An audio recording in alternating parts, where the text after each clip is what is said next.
আসসালামু আলাইকুম, আমি মোহাম্মদ আফসার উদ্দিন। আজকে এই হাইব্রিড গাড়িটা এক্সিও হাইব্রিড, এই গাড়িটা কনভার্সন করব। এই গাড়িটা এখনো পর্যন্ত তেলে চলতেছে। আমরা এখনো কোনো বসাই নেই, কিটটা বসানোর কাজ চলতেছে, কিটটা এখন বসাইতেছি। হাইব্রিড গাড়িগুলো খুব সেন্সিটিভ। এই গাড়িগুলো আপনার যে কোনো মাল দিয়ে কিন্তু আপনারা চাইলেই করতে পারবেন না, আবার যে কোনো মাল দিয়ে করলে কিন্তু সার্ভিস ভালো পাবেন না। আর এখানে ফাংশনেরও ব্যাপার আছে।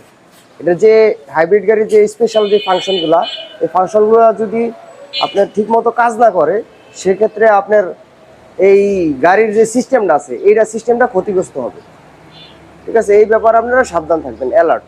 আমি অনেক গাড়ি পাইছি যে হাইব্রিড গাড়ি কনভার্সন করছে কিন্তু সিস্টেম অ্যাক্টিভ করে নাই বা সিস্টেম নাই। সেক্ষেত্রে এই গাড়িগুলা মানে প্রথমে আপনার বুঝতে পারবেন না, কিন্তু দীর্ঘমেয়াদী সাফার করতে হবে। আপনারা একটা স্ট্যান্ডার্ড ফলো করেন, যে একটা বড় প্রতিষ্ঠান দেখলেই আপনারা চলে যাবেন যে হ্যাঁ ভাই বড় প্রতিষ্ঠান, মনে হয় অনেক ভালো কাজ হইব। 10-12টা গাড়ি লাগায় কাজ করতেছে, বড় প্রতিষ্ঠান। ভাই ঠিক আছে, বড় প্রতিষ্ঠান ঠিক আছে, কিন্তু কাজও দেখতে হইব। আমি আমার প্রতিষ্ঠানে কিন্তু 10-11 জন লোক নিয়ে কাজ করছি।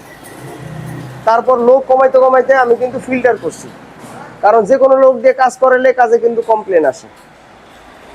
এই জিনিসটাও দেখতে হইব। আর মাল বর্তমানে বাজারে আমি যে জিনিসটা দেখতেছি, মাল চাইনিজ মালগুলা ইটালি কয়া সবাই চালাই দিতেছে।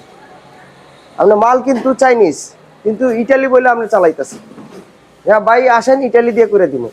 ভাই ইটালির মাল বাজারে মনে করেন 1%ও না, 100%-এর ভিতরে 99% মালই হলো আপনার চাইনিজ, কিন্তু সবাই বলে ইটালি বলে ব্যস্তেছে।